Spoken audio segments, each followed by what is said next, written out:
Hello and welcome back, wanderers of the shadows, to enter the dark, the place where we peel back the veil on humanity's most twisted souls. I'm your guide through the abyss, Jan, and as always, with me as always, is my manservant, Les. How's it going? All good, man. All good. Hello, everyone. Been a while. Hello. Yeah, so if you didn't know, the reason there's been a big break is because Les has moved down south like a fucking splitter. And he's been moving into a new house. He lives in the middle of buttfuck nowhere. It's basically the Shire from Lord of the Rings, only the Shire had more shops. So tonight, we are not just dipping our toes into darkness anymore. No. We're plunging headfirst into one of the blackest, most festering pits in the annals of true crime history. We're talking about Albert Fish, the Grey Man, the Werewolf of Wysteria, the Brooklyn Vampire. This man, he didn't just kill, he devoured innocence in every conceivable way, mind, body, and soul. So his aliases that we said before paint a picture of some sort of like phantom slipping through society's cracks. The Grey Man for his weird, faded, unremarkable appearance that let him just blend into crowds. The Werewolf of Wysteria because of the abandoned cottage in Westchester where he unleashed his horrors, and the Brooklyn Vampire for those blood-soaked rituals that quenched his unholy thirst. So if this is your first ride with us, hello, welcome. We don't gloss over the details, we excavate them for you layer by layer until the rot is exposed. Now, Fish's story is packed with child murder, cannibal feasts, sadomasochistic rituals, the self-mutilation that'll haunt your dreams. So listener discretion is strongly advised. If these horrors stir something too dark for you, go seek something out to cleanse your palate. For the rest of you, lock the doors, dim them lights, or turn them off if you don't have a dimmer switch, and let's enter the dark. He entered this world as Albert Hamilton Fish on May 19th, 1870 in Washington, D.C. Now, he was born into a family already crumbling under the weight of inherited madness. His given name was Hamilton Fish, a tribute to a distant relative, the esteemed statesman who had been Secretary of State under President Ulysses S. Grant. But that name became a curse in his youth, teased relentlessly by other children who would call him Ham and Eggs. Oh yeah, old ham and eggs. That's such a late 18th, early 19th century sort of horrible name for somebody, innit? It really is. Ham and eggs. Like, he's in a ham and egger. No, it's rubbish. Could have just... What's up with you, ham and eggs? It's like, what's a perfectly nutritious meal? Why? How is that even an insult? Like, not saying the green eggs and ham, but... It's not green eggs and ham. It's not Dr. Seuss, is it? Yeah, exactly. But he shed the name like an old skin. He adopted Albert from a sibling who had died young. Death, you see, was never far from the Fish family. It hovered over him like a constant fog, or like those little gnats you get when you go out in the summer and they just buzz around you. They're horrible. His father, Randall Fish, was an ancient figure by the standards of the day. He was born in 1795 and then had a full 75 years old when Albert arrived. He's still knocking it out at 75. It's impressive, isn't it? I mean, he'd have been around the Napoleonic War. When was that? Jesus Christ. Randall's life had been one of toil on the waters. He captained boats along the Potomac River, ferrying passengers from D.C. to Virginia's Marshall Hall amid the river's murky currents. By 1870, though, age had diminished him. He scraped by manufacturing fertilizer, which was a shit job, pardon the pun, even back then. And they dwelled in a humble home on B Street, northeast, squeezed between 2nd and 3rd Streets. It was a modest existence overshadowed by poverty.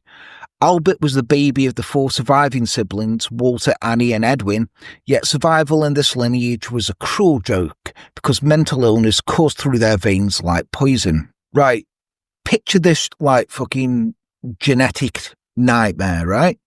You got a paternal uncle who lost to religious mania, babbling about heavenly visions until he wasted away in a state hospital. a half-brother confined to an asylum. Apparently his mind was fractured beyond repair. He had a younger sibling, feeble-minded from birth, succumbing early to hydrocephalus, which his skull was swollen with deadly fluid. Now, Albert's mother, Ellen, was just 32 when he was born, so Randall has got like 43 years on her. That's a weird age gap, isn't it? It's a massively weird age gap, yeah. Yeah, apparently she was described as very queer. She was plagued by voices that whispered commands and sights that no one else could see. Her paternal aunt was outright, apparently completely crazy, institutionalized for life in a world that locked away the mad.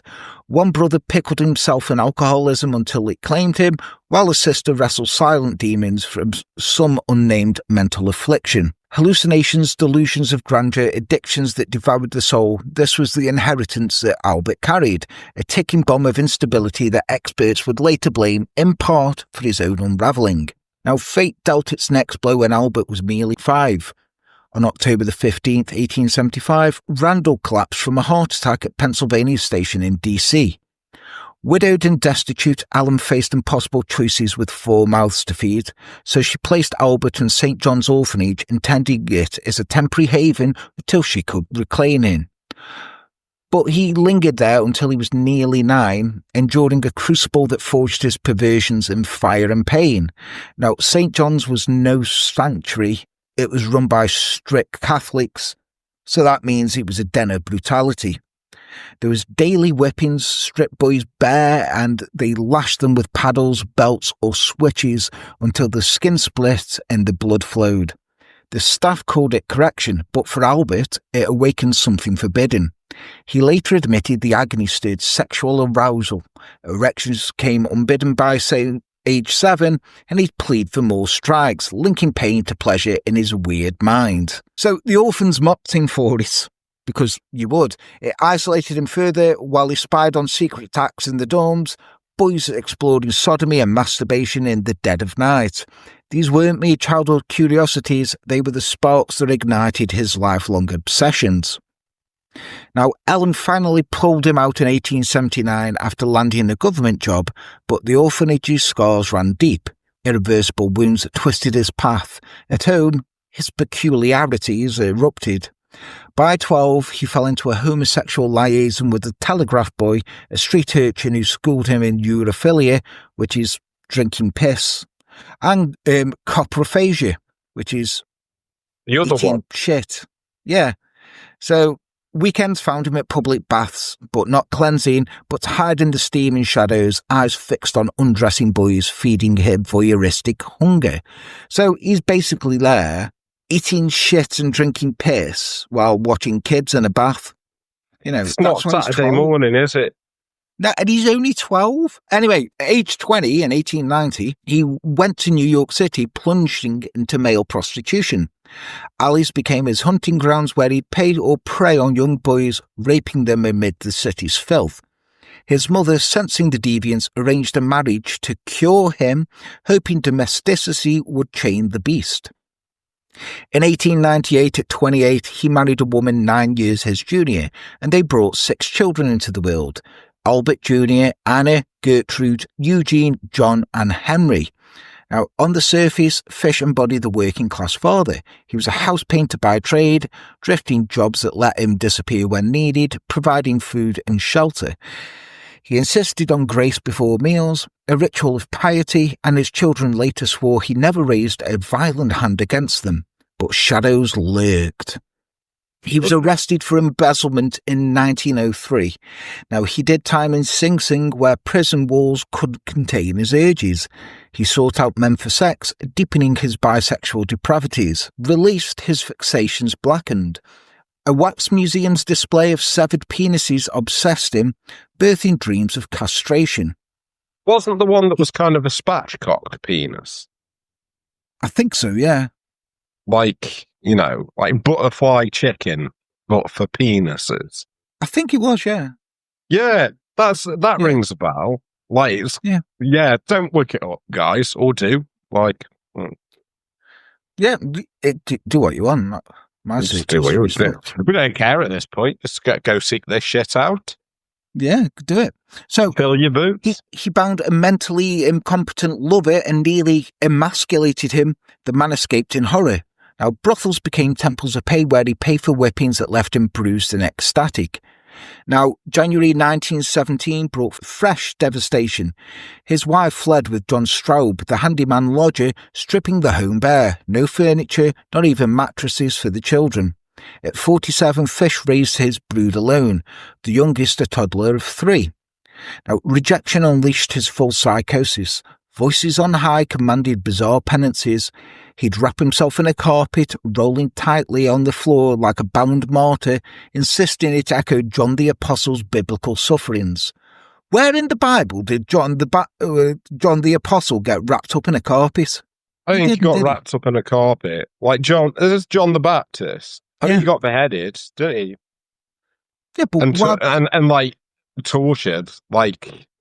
But he didn't get wrapped up in a carpet, did he? He didn't get wrapped up in a carpet. No, I'm fairly sure that's not a thing. Cleopatra did. Cleopatra coming at you. Coming at you.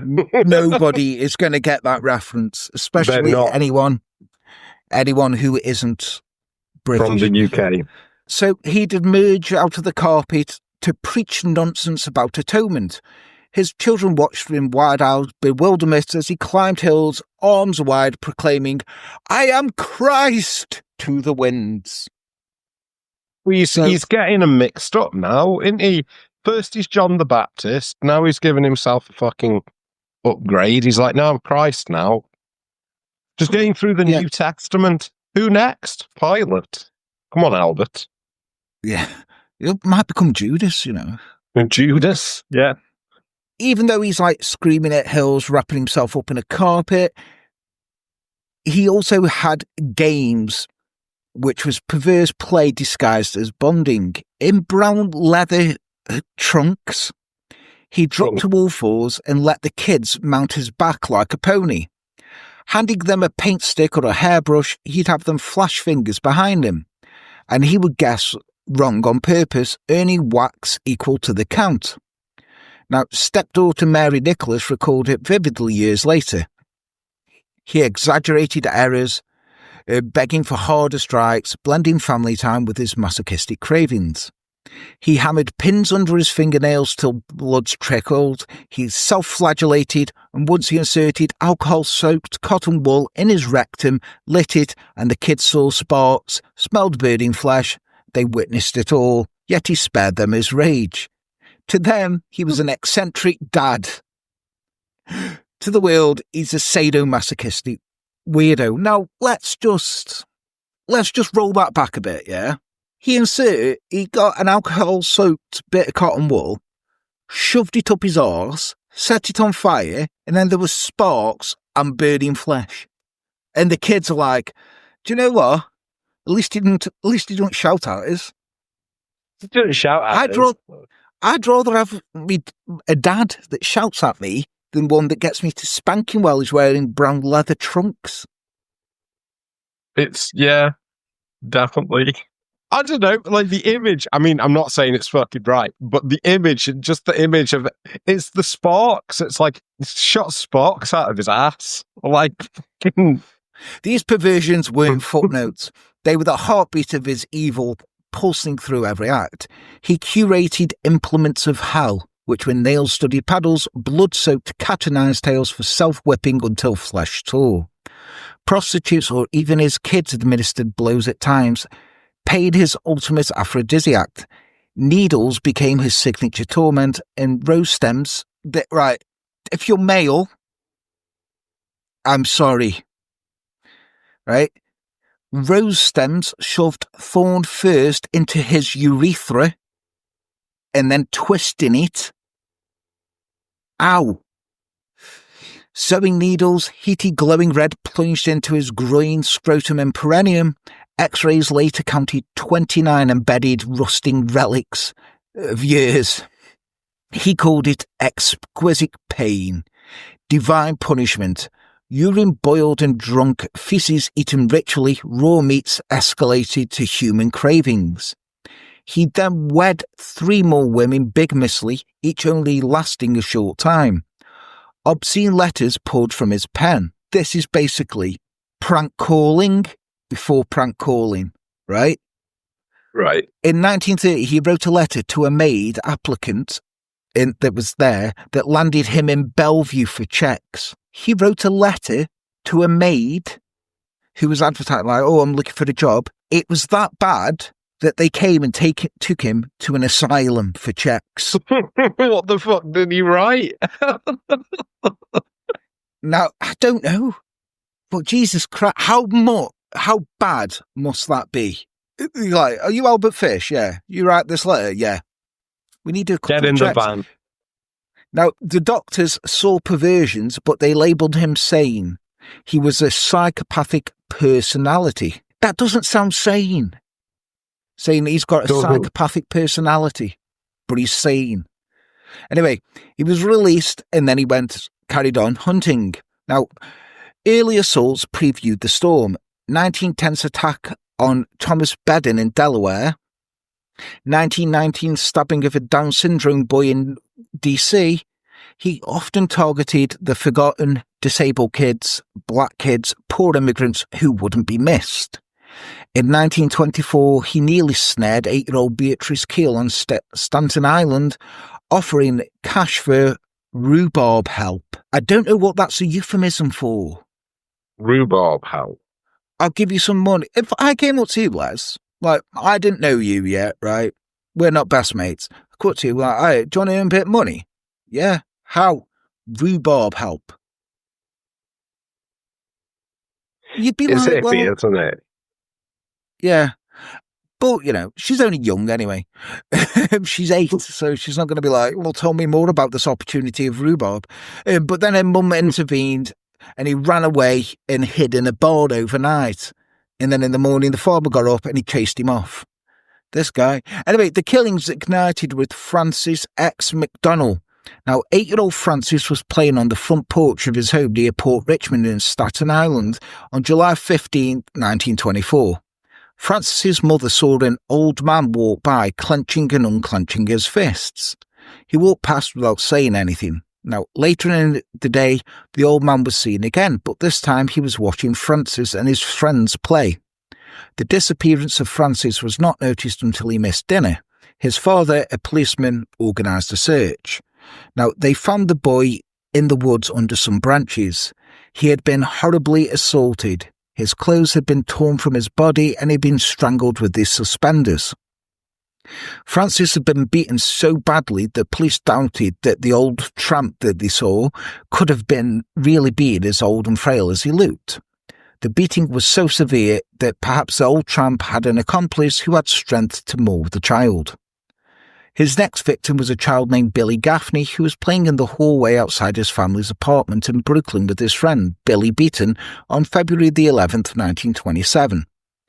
Both of the boys disappeared, but the friend was found on the roof of the apartment house. When asked what happened to Gaffney, Beaton said the boogeyman took him. Now, initially, Peter Kudzinowski was a suspect in the murder of Billy Gaffney. Then Joseph Meehan, a motorman on a Brooklyn trolley, saw a picture of Fish in the newspaper and identified him as the old man that he saw on February the 11th, 1927, who was trying to quiet a little boy who was sitting with him on the trolley. The boy wasn't wearing a jacket and was crying for his mum and was dragged by the man off and on the trolley. Police matched the description of the child to Billy Gaffney. Now, Gaffney's body was never recovered. After his arrest, Billy's mother visited Fish in Sing Sing to try and get more details of her son's death. Fish confessed the following. So this is Albert Fish's words, right?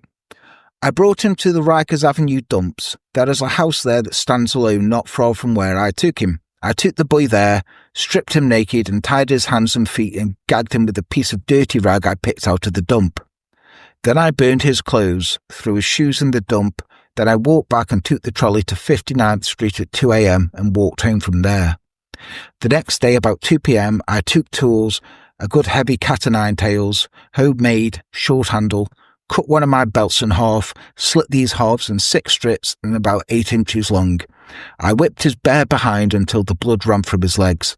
I cut off his ears, nose, slit his mouth from ear to ear, gouged out his eyes, He was dead then. I stuck the knife in his belly and held my mouth to its body and drank his blood. I picked up 4 old potato sacks and gathered piles of stones. Then I cut him up. I had a grip with me. I put his nose, ears and a few slices of his belly in the grip. Then I cut him through the middle of his body, just below the belly button, then through his legs and about 2 inches below his behind, and I put this in my grip with a lot of paper. I cut off the head, feet, arms, hands and legs below the knee. This I put in sacks weighed with stones, tied the ends and threw them into the pools of slimy water you will see along the road going to North Beach. I came home with my meat. I had the front of his body like the best. His monkey and peewees were a nice little fat behind to roast in the oven and eat. I made a stew out of his ears, nose, pieces of his face and belly. I put onions, carrots, turnips, celery, salt and pepper. It was good. Then I split the cheeks of his behind open, cut off his monkey and peewees and washed them first. I put strips of bacon on each cheek of his behind and put them in the oven. I picked 4 onions and when the meat had roasted for about a quarter of an hour, I poured about a pint of water over it for the gravy and put in the onions.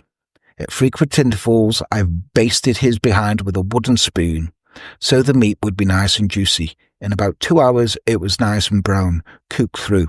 I never ate any roast turkey that tasted half as good as his fat little behind did. I ate every bit of the meat in about 4 days. His little monkey was as sweet as a nut, but his peewees I could not chew. I threw them in the toilet. Greg Wallace would have eaten them. Yeah, and that, even though that was horrible, she did ask. You did. She said, tell me about it. And he went, okay. You know, this guy's a horrible murderer, child murderer. You know, he's not going to be like, I'll spare you the gory details. But at least he didn't say the word penis or testicles. He doesn't use, he's not a profane man, is he, Albert Fish? No, it's not what God would want. And clearly had some culinary capabilities there. Well, you know, he's got all them kids, hasn't he? You know, he's got cook for them. He's not going to just let him eat rubbish. If anything, it makes me think that they were quite well fed. Like, and all I mean, he didn't have to. If you're going to be a brutal cannibal, you're not going to think, oh, I'm going to put some bacon on this. You're just going to scarp it down, aren't you? But no, not our Albert Fish. He was like, right, I need to get the onions, a pint. That's very specific. But also, his kids, he's going to feed them well because all that shit he's got, like literal shit, he's eating that. He's not giving that his kids, is he? Yeah, he's just eating feces. Anyway, it was his next victim that would seal his legend. Now, Edward Budd was an enterprising 18-year-old. He was determined to make something of himself and escape the desperate poverty of his parents. On May 25th, 1928, he put a classified ad in the Sunday edition of the New York World. Young man, 18, wishes position in country. Edward Budd, 406 West 15th Street. Now, he was a strapping young lad, not the band, who was eager to work and contribute to the well-being of his family. Trapped in the dirty, stinking, crowded city in a miserable tenement with his father, mother and 4 younger siblings, he longed to work in the country where the air was fresh and clean. Now, on the following Monday, May 28th, Edward's mother, Delia, a huge mountain of a woman, apparently. A mountain of a woman? No. Unit. No, not a mountain. A huge mountain. A huge mountain. It's not a regular size mountain. No. So anyway, this huge woman opened the door and there was this little old man there. Now, he said, hello, my name is Frank Howard. I'm a farmer from Farmingdale. Sounds fake. Long Island, who wanted to interview Edward about a job. Delia told her 5-year-old Beatrice to get her brother at his friend's apartment. The old man beamed at her and gave her a nickel. While they waited for Edward, Delia had the chance to get a better look at the old man. Apparently, he had a very kindly face, framed by grey hair and accentuated by a large drippy grey moustache. He explained to Mrs. Budd that he had earned his living for decades as an interior decorator in the city. Then he retired to the farm that he brought with his savings. He had 6 children that he'd raised by himself since his wife had abandoned them all over a decade ago. With the help of his children, 5 farmhands, and a Swedish cook, hurdy-burdy, just imagine that. It's like, what? He's like, oh, what's for tea tonight, Swedish cook? He's like, hurdy-furdy, small boy in a basket. He's like, yeah, he had made the farm into a successful one with several hundred chickens and half a dozen dairy cows. Now, one of his farmhands was moving on and he needed someone to replace him. At that moment, Edward came in and met Mr. Howard, who remarked at the boy's size and strength. Edward assured the old man he was a hard worker. Mr. Howard offered him $15 a week, which Edward accepted joyfully. Howard even agreed to hire Willie, Edward's closest friend. Mr. Howard had to leave for an appointment and promised he would come back on Saturday to pick them up. The boys were thrilled and the buds were happy they're in a good position where the kindly old gentleman had come so quickly from his modest ad. Now, Saturday, June the 2nd was supposed to be the big day, but Mr. Howard didn't show up. Instead, they got a handwritten note from Mr. Howard saying he had been delayed and would call in the morning. The next morning around 11, Frank Howard came to the Bud's apartment bringing gifts of strawberries and fresh creamy pot cheese. These products pot cheese? Cheese in a pot? It's like spreadable cheese, do you think? Could be. Yeah. He said, these products come directly from my farm. No offence, I wouldn't be eating Albert Fish's creamy pot cheese. No. That's another kind of cheese, isn't it? Let's be honest. Yeah. So Delia, the huge mountain of a woman, persuaded the old man to stay for lunch. She was just like, fucking eating him, dickhead. And she was like, okay. For the first time, it's just like, stay for lunch. Yeah, do whatever you want. Okay. You know, for the first time, Albert Bud Sr. had an opportunity to talk with his son's new employer. It was the kind of talk that makes a father very happy. Here was a kindly, polite old gentleman rapturously describing his 20 acres of farmland with his crew of farmhands and a simple, hearty country life and a Swedish chef. He knew it's what his son wanted. Once they sat down to lunch, the door opened and a lovely 10-year-old girl appeared. It was Gracie. She was humming a song. She'd come right from church and she still wore her Sunday clothes, and Frank Howard couldn't take his eyes off the little girl. He's like, let's see how good a counter you are, he said, and he handed her a huge wad of bills to count. Now, the Buds are like impoverished, right? They've got no money. So they're like, oh, fucking hell, look at this. Look at all this money. And she counted and said, $92.50. He said, oh, what a bright little girl. And he gave her 50 cents to buy candy for herself and her little sister Beatrice. Howard said he would come back later in the evening to pick up Edward and Willie, but he first had to go to a birthday party that his sister was throwing for one of her children. He gave the boys $2 and told them to go to the movies. Just as he was about to leave, he invited Gracie to go with him to his niece's birthday party. He would take good care of her and make sure Gracie was home before 9 o'clock that evening. Now, Delia asked where Mr. Howard's sister lived, and he replied that she lived in an apartment house at Columbus and 137th Street. Now, Delia wasn't sure she used to let her go, but Albert Sr., I don't know how, convinced her that it would be good for Gracie. He said, let the poor kid go, she don't see much good times. It's a bit weird. Just don't let him go with this. No, just don't let your kids go with complete strangers who... I mean, do you think like with them being impoverished, like, not to justify their actions, of course, but with them being impoverished, they were like a bit worried that maybe he'd renege on the deal he'd done with the son, like the employment of their son? Probably. Do you think that was a factor? Like, they thought like, oh, we best do what he fucking says. Yeah, probably. And also, what you got to think is, they're saying, oh yeah, you're going to earn $15 a week. So that's like $60 a month. And, you know, that's a good wage for an 18-year-old. And his parents probably don't even earn that. So they're like, must be like, oh, don't piss this guy off. Let him do it because I don't want him to get too offended or something. $15 a week, is it? Yeah, $15 a week. So that's like what This is 1928. $284.19. Oh, it was close. But yeah, there we go. Yeah, that's a lot. That's a lot of money.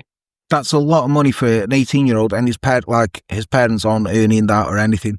Yeah, so the dad convinced the mum, well, yeah, let her go, maybe this guy's going to get pissed off if we don't.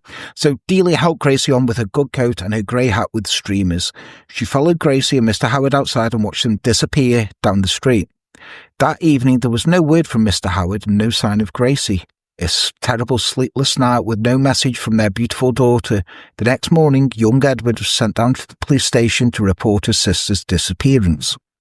The worst thing that Police Lieutenant Samuel Dribben said to the Budds was that the address that Frank Howard had given them for his sister's apartment was fictitious. The kindly old man was a fraud. There was no Frank Howard, no farm in Farmingdale. That were a rubbish name then. And none of the story or anything he said to him was true. The police began the normal investigative activities. They checked out everything Frank Howard had told the Budds, but they also had the Budds go through their rogues gallery of photos and checked on all the known child molesters, mental patients, etc. It came to nothing, and there was no trace of Gracie anywhere. On June 7th, New York police mailed out 1,000 flyers to police stations throughout the country with a photo of Gracie and a description of Mr. Howard. This activity, along with all the local publicity, guaranteed an epidemic of Gracie sightings and crank letters, each of which had to be thoroughly investigated by the 20-plus detectives who had been assigned to the case. Now, there were a couple of solid clues. The police found Western Union office in Manhattan from which Frank Howard had sent his message to the Budds, plus the original handwritten message. From the writing and the grammar, it was clear that Howard had some education and refinement. Police also located the pushcart where Howard had brought the pot cheese and had given to the Budds. Want his cheese? Was it lies? Lies. Lies, damn lies. Well, they did say nothing was true, and he hasn't got a farm, so he's got to buy pot cheese from somewhere, I suppose. I feel that the Budds maybe need things spelling out to them somewhat, though. Yeah. They don't seem that smart, do they? So both addresses were in East Harlem, which became a focal point of intense search and investigation. In November of 1934, the Budd case was officially still open, although nobody had ever expected it to be solved. One New York City detective, William F. King, never gave up on the case. Periodically, he would ask one of the most popular media personalities to run a story on Grace Budd's disappearance. His hope was to draw out the criminal. In 1934, his patience finally paid off. Walter Winchell, the popular newspaper journalist, was Detective King's biggest ally in 1934. Now, just about everybody, including Albert Fish, read his column on Broadway, which was published in the New York Daily Mirror. Now, here's an excerpt from Winchell's November 2nd, 1934 column. I checked on the Grace Budd mystery. She was 8 when she was kidnapped about 6 years ago, and it is safe to tell you the Department of Missing Persons will break the case, or they expect to in 4 weeks. They are holding a Cokie, which is a cocaine addict, now at Randall's Island, who is said to know most about the crime. Grace is supposed to be done away with in Lyme, but another legend is that her skeleton is buried in a local spot. Winchell, of course, made up the story to help Detective King, but as events transpired over the next few weeks, his column proved to be amazingly prescient. On November the 12th, Gracie's mother received a letter that would crack the case. Now, you remember what you were saying about her not being very clever? Mm-hmm. She was functionally illiterate. Delia, she gave the letter to her son. Now, Edward, remember, this is all happened because of his one advert. Yeah. So he must feel like shit, right? This is years later. She gives it to Edward, who still never moved to the country, More than lies were lost that day, Les. Dreams. So, right. Stop laughing. Stop laughing. This is really horrible letter. No, I know what's coming, and it is, yeah. So, On Sunday, June the 3rd, 1928, I called on you at 406 West 15th Street, brought you pot cheese, strawberries. We had lunch. Grace sat in my lap and kissed me. I made up my mind to eat her. On pretense of taking her to a party, you said yes, she could go. I took her to an empty house in Westchester that I had already picked out. When we got there, I told her to remain outside and she picked wildflowers. I went upstairs and stripped all my clothes off. I knew if I did not, I would get her blood on them. When all was ready, I went to the window and called her. Then I hid in a closet until she was in the room. When she saw me naked, she began to cry and tried to run down the stairs. So would have I. Yeah. If you go in and you see an old man naked, you just run. So I grabbed her. She said she would tell her mummy. And then I stripped her naked. How she did kick, bite and scratch. I choked her to death, then I cut her in small pieces so I could take meat to my rooms, cook it and eat it. How sweet and tender her little ass was roasted in the oven. It took me 9 days to eat her entire body. I did not fuck her, though I could if I had wished. She died a virgin. It's a reassurance. He's trying to do a shit sandwich there, isn't he? Yeah.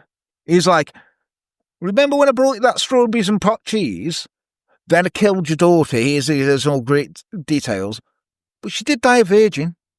Nobody wanted to believe that letter was true. It had to be the ravings of some perverted, sadistic crank. It was. He's got form in this.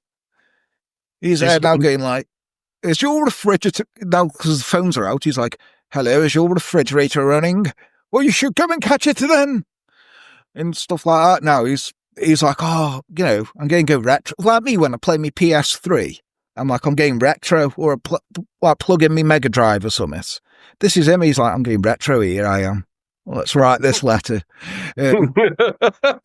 But Detective King realised the details of his meeting with the Buds and Grace were accurate. Also, the handwriting on this horrible letter was identical to the letter the elderly kidnapper had written for Western Union messengers 6 years earlier. Now, the envelope had an important clue. A small hexagonal emblem had the letters NYPCBA, which stood for the New York Private Chauffeurs Benevolent Association. With the cooperation of the president of the association, an emergency meeting of the members was held. In the meantime, police checked out the handwritten membership forms looking for handwriters similar to Frank Howard's. Detective King then asked the members, all of whom had passed the handwriting test, to report anybody who had taken the association's stationery. Now, a young janitor came forward, admitting that he had taken a couple of sheets of paper and a few envelopes. He had left the stationery in his old rooming house at 200 East 52nd Street. The landlady was shocked when she was given Frank Howard's description. He sounded just like the old man who had lived there for 2 months. The old man who had checked out of her rooming house just a couple of days earlier. The former tenant had called himself Albert H. Fish. The landlady mentioned that Fish had told her that a letter that he was expecting from his son, who worked for the Civilian Conservation Corps in North Carolina. The son regularly sent money to his old dad. Finally, the post office told Detective King that it had intercepted a letter for Albert Fish. Detective King was becoming worried that Fish had not contacted his former landlady. The police worried that something had scared him away. But on December the 13th, 1934, the landlady called Detective King. Albert Fish was at the rooming house looking for his letter. The old man was sitting with a teacup when King opened his door. Fish stood up and nodded when King asked if he was Albert Fish. Suddenly, Fish reached into his pocket and produced a razor blade, which he held in front of him. Infuriated, King grabbed the old man's hand and twisted it sharply. "I've got you now," he said triumphantly. Now imagine that. This old man jumps up with a razor blade like, "Oh, cut you!" And this guy's just like, gets his hand and just twists it. He's like, "Oh, my hand, my brittle old bone." Just like, no. Oh, now Detective King took the... Now, Detective King took the initial confession. Fish told him that in the summer of 1928 he had become overcome by what he called his bloodthirst, his need to kill. When he answered Edward Budd's ad for employment, it was the young man, not his sister, that he intended to lure to a remote location, restrain him and cut off his penis, leaving him to bleed to death. but after he'd left the Budds' house the first time, he purchased the tools he would need to murder and mutilate the boys: a cleaver, a saw and a butcher knife. He wrapped up these implements of destruction into a bundle which he left at a newsstand before he went to the Budd home for the second and last time. When Fish saw the strapping young Edward, the size of a full-grown man, and his friend Willie, he convinced himself he could overpower the two of them. But then Fish had a lot of experience in that regard. It was only after seeing Gracie that he changed his mind and his plans. It was she he desperately wanted to kill. With the unsuspecting Gracie in tow, he stopped back at the newsstand to pick up his bundle before taking a train to the Bronx and then to the village of Worthington and Westchester. For Grace, he only brought a one-way ticket. Now, Grace was enthralled with the 40-minute ride to the countryside. Only twice in her life has she been out of the city, and this was a wonderful treat for her. At the station in Worthington, Fish was so absorbed in his monstrous plan that he'd left his bundles of tools on the train. Ironically, Grace noticed and reminded him to bring his package. They walked along a remote road until they reached an abandoned two-storey building called Wysteria Cottage in the midst of a wooded area. While Grace entertained herself outside with various wildflowers, Fish went up to the second-floor bedroom, opened up his bundle of tools and took off his clothes. Then he called her upstairs. With the wildflowers she gathered and arranged in a bouquet, she came into the house and up to the bedroom. Now, she saw the old man naked and screamed for her mother and tried to run away, but he grabbed her by the throat and choked her, and he was sexually aroused in that act. He propped up her head on an old paint can and decapitated her, catching most of the blood in the paint can. Afterwards, he threw the bucket of blood out into the yard, and he undressed the headless child and then went back to her body and cut it in two with a butcher knife and cleaver. Parts of her body he took with him wrapped in newspaper. The rest he left there until he returned several days later, when he threw the portions of her body over a stone wall in the back of the house. He disposed of his tools in the same fashion. After the confession, Detective King had a final question. What caused him to do this horrible thing? You know, Fish answered, I never could account for it. So he's like, do you know what? I don't know. I don't know why I did that. Don't know myself, mate. You're asking the wrong person here. I haven't got a clue. Now, Captain John Steen asked him why he'd written the letter to the Budds, and Fish responded he didn't know why. I just had a mania for writing. That tracks. You've got a form for it. And he'd write in letters, wouldn't he? And he'd put them in the paper like, Dear, the roads have got in a terrible state nowadays, and I do not know why. I feel this is rubbish, blah, blah, blah. Now, that day, the police went to Wysteria Cottage and recovered the remains of Gracie. Albert Fish stood nearby, completely without any emotion of any kind. That night at 10 p.m, Fish was interrogated by Assistant District Attorney P. Francis Marrow, and when Marrow asked Fish why he murdered Gracie, he explained that a sort of bloodthirst had overwhelmed him. Once it was done, he was overcome with sorrow. I would have given my life within half an hour after I had done it to restore it to her. Marrow asked if he'd raped her, and Fish said, No, it never entered my head. The trial unfolded in White Plains starting March 11th, 1935, a circus of the macabre. Prosecutor James Gallagher painted Fish as a calculating fiend. Defence attorney James Dempsey pleaded insanity, calling experts like Dr. Frederick Wortham, who diagnosed paranoid psychosis, delusions where Fish believed he atoned for humanity's sins through pain. He knows right from wrong, but insanely so. Prosecution countered with their alienists. He was a sane pervert revelling in evil. Dempsey grilled prior Bellevue rulings that freed him. Fish sat detached, munching on candies, claiming God had more work for him if he was spared the chair. You're not doing yourself any favours here, Albert. No, your kind of work, your line of work is not nice. He's there eating fucking Skittles, like, if you, God will let me carry on doing my work if you just spare me the chair. They're not going to do that then, are they, dickhead? His children took the stand, voices trembling, a loving provider who shielded them, yet mad, carpet rollings, hilltop cries, paddle games where Mary Nicholas described the wax on his bare back. The obscene letters cleared the courtroom as they were read, and graphic fetishes were exposed. A box of Gracie's bones entered the evidence. her skull held aloft like a prop in a nightmare play. Motions for mistrial denied amid gasps. After days of theatre, the jury deliberated for just 90 minutes and come back guilty. Fish beamed at the death sentence and said, "This is the supreme thrill of my life." So there you go. He's doing the double bluff, isn't he? He's like, "Oh no, spare me the chair. I've got more work to do." Yeah, that's not what we're going to do. And he's like, fucking yes! I've got the supreme thrill in my life. So at Sing Sing, he pondered his fate. "I don't even know why I'm here," he said. "Remember all those kids that you killed and then you ate them and drank the blood? And that letter, all them letters. Oh, yeah. So on January the 16th, 1936, at 11:06 p.m., strapped into a chair, the current surged. Now, legends whisper of needles shorting the first jolt and blue sparks, but the truth is a lot simpler.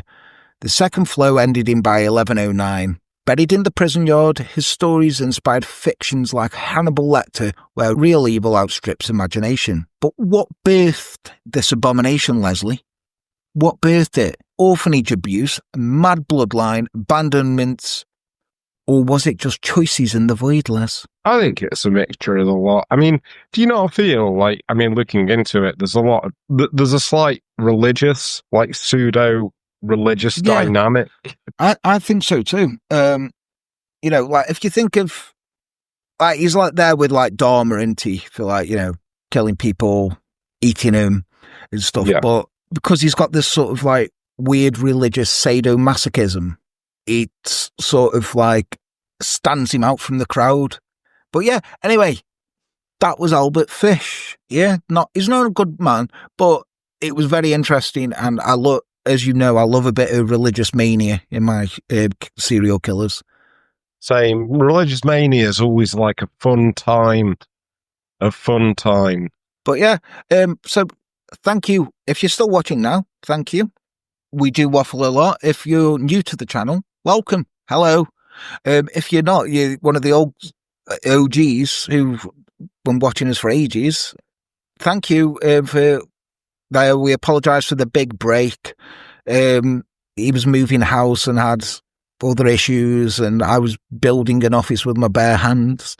So yeah, but we can do this more regularly now. We're going to try to get more out. Yeah, we can get on to more of a schedule now. Now we know we can do it. It's like it's going to be a lot. If you want to help us out, you can. The best way to do it is to subscribe, like, comment, and share this video. Tell all your friends about us. If you are feeling a bit fruity, I know it's a shit time for everybody, you can support us on Patreon. Anything from $1 up to $50 a month. You get free stuff like t-shirts, stickers, mugs, all that stuff. Also, you can join for free. Thank you for that. Go to www.patreon.com/enterthedark if you do want to have a look. Main thing is just subscribe and do everything that you can. Just comment, everything like that. I've waffled long enough. I've been Jan. He's been Les. Take care. Yeah. Have a good one. See you soon.